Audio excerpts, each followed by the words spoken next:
아침 묵상, 지난 말씀 다시 묵상하도록 하겠습니다. 먼저 기도하시겠습니다. 하나님, 한 주간은 은혜로 붙드시고 인도하심에 감사드립니다.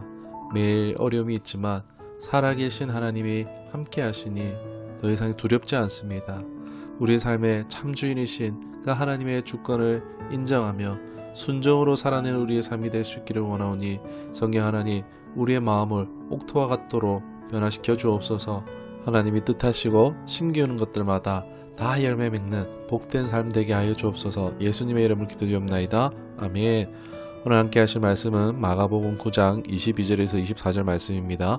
귀신이 그를 죽이려고 불과 물에 자주 던졌나이다. 그러나 무엇을 하실 수 있거든 우리를 불쌍히 여기사 도와 주옵소서.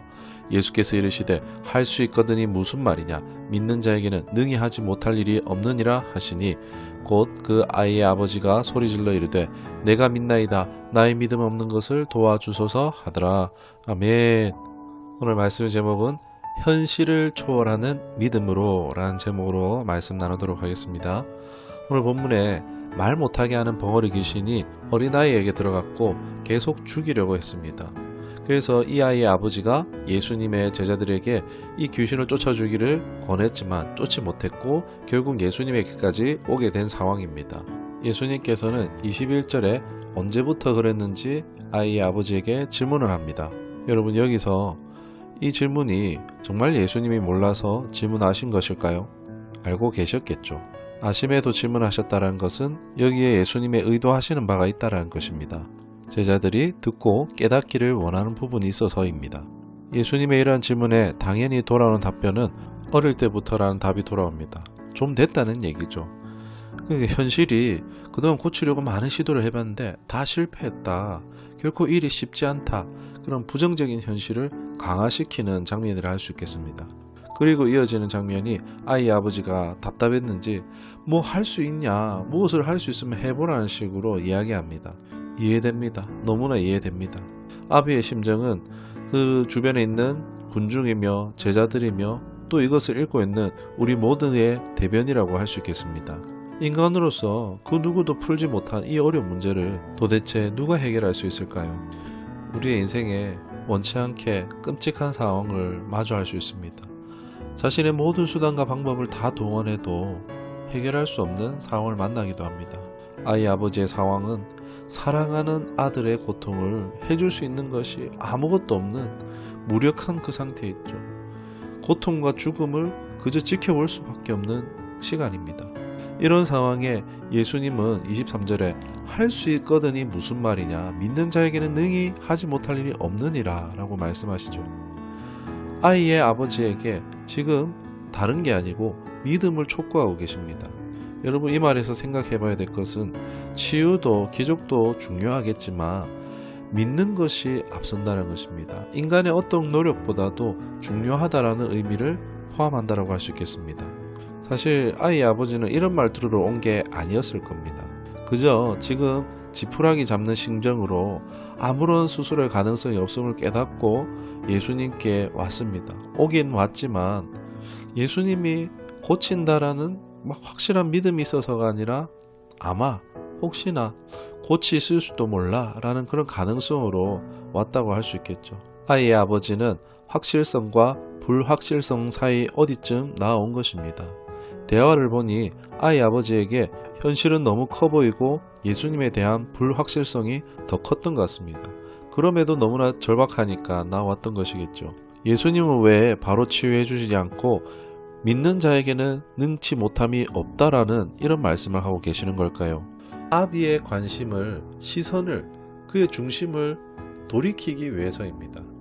사실 아이의 아버지의 관심은 너무나 당연하게도 오로지 아들의 치유입니다. 다른 건 아무래도 별 상관이 없었을 것입니다. 그런데 예수님의 관심은 오로지 믿음입니다. 치유가 간절한 아버지에게 예수님은 치유가 아닌 믿음을 간절하게 바라라라고 말씀하시는 것입니다. 너 아들 낳기를 원하지. 그런데 그 간절함을 돌려서 믿음을 간절히 구하길 원해. 고침에 대한 사모함으로 믿음을 사모하라는 것을 말씀하고 있는 것입니다. 우리 인간적으로 봤을 때 아이의 아버지가 믿음이 있으니까 왔겠죠. 분명 24절에도 믿습니다 라고 말하는 구절이 있습니다. 여러분, 그런데 이 아이의 아버지가 가진 믿음이 예수님이 원하는 믿음이었을까요? 아니었던 것입니다. 그러니까 가능성에 대한 막연한 신념은요, 예수님이 원하는 믿음이 아니라는 것입니다.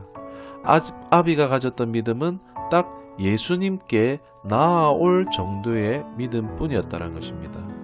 여러분, 오늘날 많은 경우 나 믿음 있어 라고 말할 때에 이 아이의 아버지의 믿음과 유사한 경우가 많다라고 할 수 있겠습니다.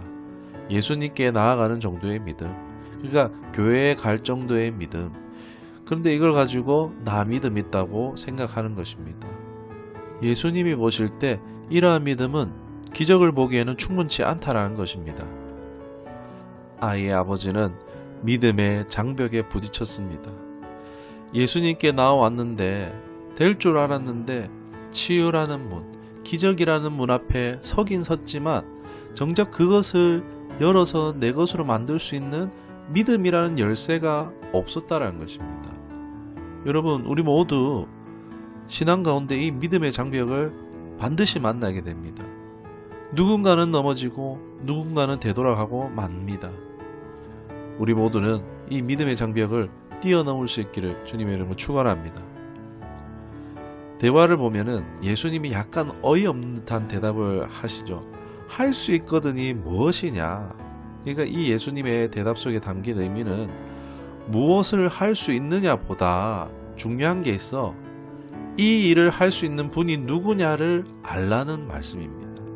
이 말씀의 뉘앙스를 제가 좀 과장해 보겠습니다. 뭐? 할 수 있냐고? 너 내가 누군 줄 알고 그래? 라고 할 수 있을 것 같습니다. 앞에 8장에 보면은 29절에 보면 제자들에게 너희는 나를 누구라 하느냐 라는 질문을 합니다. 예수님의 정체성에 대한 믿음을 제자들에게 요구하시는 것을 볼 수 있습니다. 베드로 같은 경우는 주는 그리스도시요 하나님의 아들이라고 해서 칭찬을 얻었죠. 또 이를 알게 하시니는 하나님이라는 장면이 선행되고 있습니다. 예수님과 아이 아버지의 대화에서 예수님이 마치 몰아붙이는 듯한 장면이 연출되는데 아마 예수님은 더 고쳐주고 싶었기 때문일 겁니다. 그런데 믿음의 문제를 짚고 넘어가야 되는 거죠. 예수님의 대한 믿음 말고 소문의 예수님 아닌 너에게 나는 누구냐가 예수님에게 중요하다라고 할 수 있습니다. 그러니까 믿음의 장벽을 넘어서는 것은 예수님에 대해서의 믿음에서 나에게 예수님이 의미 있는 존재가 되는 것이라고 할 수 있겠습니다. 8장에 베드로의 예수님에 대한 고백에서 볼 수 있듯이 이는 하나님이 알게 해주시는, 믿게 해주셔야 하는 은혜가 필요합니다. 자, 이제 어떻게 해야 될까요? 너무나 중요한 장면이 이어집니다. 아이의 아버지는 믿음에 대한 답을 가지고 있지 않았습니다. 그런데 이렇게 고백하죠. 모르겠습니다. 그런데 알기를 원합니다라고. 바로 이 솔직함이 정직히 모른다고 하고 나는 예수 그리스도를 알기 원합니다.